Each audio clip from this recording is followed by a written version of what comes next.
Hello everyone, আমার চ্যানেলে আমার সকল ফ্রেন্ডস এবং ফলোয়ারদের নতুন একটা ভিডিওতে স্বাগত জানাই। বন্ধুরা, আজকে চলে এসেছি ক্লজ মানে রিলেটিভ ক্লজ, মূলত জয়েনিংয়ের একটা গুরুত্বপূর্ণ পার্ট। তো এই রিলেটিভ ক্লজ দিয়ে জয়েনিং বলতে আমরা কী বোঝি না, রিলেটিভ ক্লজ দিয়ে জয়েনিং বলতে রিলেটিভ প্রোনাউন দিয়ে যেগুলো জয়েন হয় সেই ক্লজগুলোকে আমরা বলবো রিলেটিভ ক্লজ। তো এখানে কিছু এক্সাম্পল রেখেছি, সেই এক্সাম্পলে তোমাদের মাধ্যমে বোঝাবো।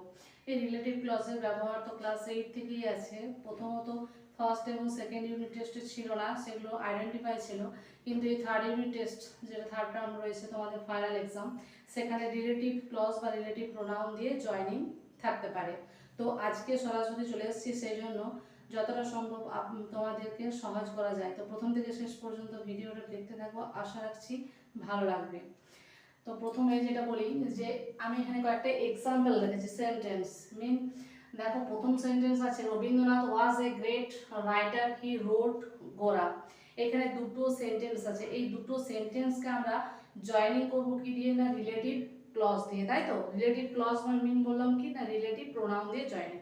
তাহলে এখানে দেখো দুটো বাক্যের মানে করে জানা যায় না, রবীন্দ্রনাথ একজন বিখ্যাত কবি, বড় কবি ছিলেন, লেখক ছিলেন। হি রোট গোরা, তাই তো। তাহলে হি এর জায়গায় এখানে রবীন্দ্রনাথ, হি মানে কাকে বোঝানো হচ্ছে, মিন রবীন্দ্রনাথকে, তাই তো।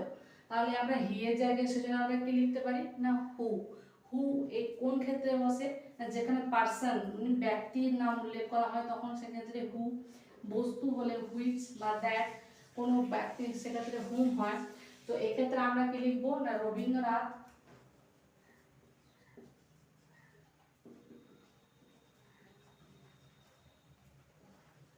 Rabindranath was a great writer,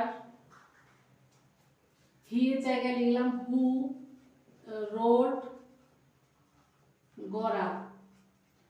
তাহলে আমরা অ্যান্সারটা কি হলো না, Rabindranath was a great writer who wrote গোরা।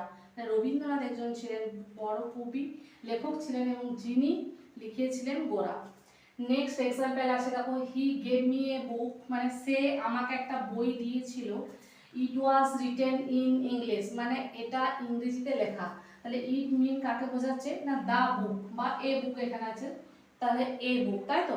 তাহলে এক্সাম্পলে আমরা যেটা আছে, তাহলে আমার ইট বা কোনো পদার্থ যদি বোঝানো হয় সেক্ষেত্রে আমরা কি বললাম না, হুইচ বা that.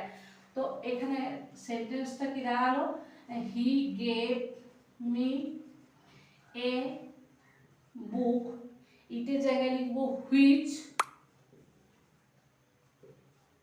Was written in English.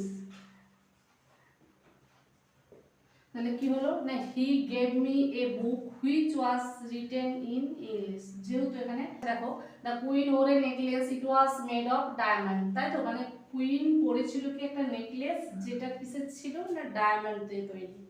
এখানে দেখো সাবজেক্ট কি আছে না, দ্য কুইন। নেক্সট সাবজেক্ট কি আছে না, ইট মিন। এটাকে কুইন ইট হচ্ছে কি না, এটা হচ্ছে না, এটা তাহলে ইট মিন কোনটা হচ্ছে না, এই নেকলেসটাকে, তাই তো। তাহলে আমি লিখবো, দেখো, the queen or A necklace, ইটের জায়গায় কি হবে না, which was made of diamond. তাহলে অ্যান্সারটা কি হলো না, the queen or A necklace which was made of diamond, এটা গেল অ্যান্সার। নেক্সট এক্সাম্পল আছে, the boy has won the first prize, he lives the next door. Subject গুলো কি বললাম না, এখানে আছে দ্য বয়, এখানে কি আছে সাবজেক্ট হি, মিনস এখানে দা বয় মানে হি কে বোঝানো হচ্ছে বা হি এর দ্বারা দা বয় কি বোঝানো হচ্ছে। তাহলে আমরা এই হি এর জায়গায় আমরা কি প্রথমে দেখলাম যে সেন্টেন্স যদি সাবজেক্ট পারসন বোঝায় তাহলে সেক্ষেত্রে কি হয় না, সেক্ষেত্রে হিটার জায়গায় কি হয়ে যাবে, হু। তাহলে অ্যান্সারটা হবে the boy has the boy has won the first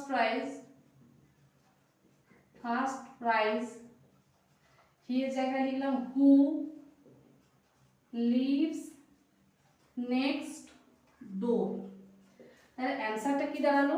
the boy has won the first prize who lives the next door. এটা গেল আমার অ্যান্সার বা রিলেটিভ প্রোনাউন দিয়ে এগুলো জয়নিংও বলা হয়।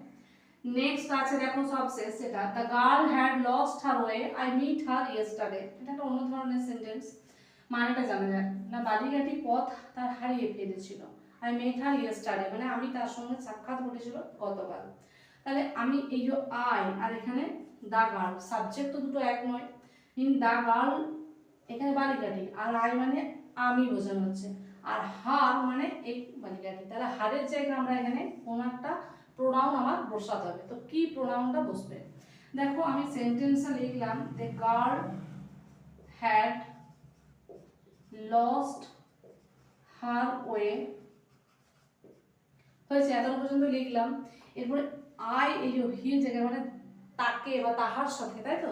তাহলে আমি তাহার সঙ্গে যে লিখতে পারি যে হুম আই মিট ইয়েস্টারডে।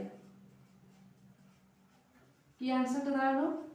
না, the girl had lost her way hmm I meet her yesterday.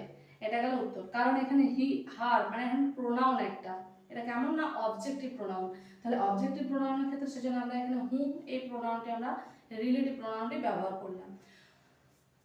তো বন্ধুরা, রিলেটিভ প্রোনাউন বা রিলেটিভ ক্লজ সম্পর্কে আশা রাখছি এই ভিডিওটি দেখলে তোমরা অনেকটাই উপকৃত হবে, এবং এতক্ষণ সুন্দরভাবে ভিডিওটি দেখার জন্য অনেক অনেক ধন্যবাদ। যদি আমার চ্যানেলে নতুন ভিডিও পেতে থাকেন তাহলে অবশ্যই আমার চ্যানেলটি ফলো করে পাশে থাকবেন। আজকে এতটুকুই।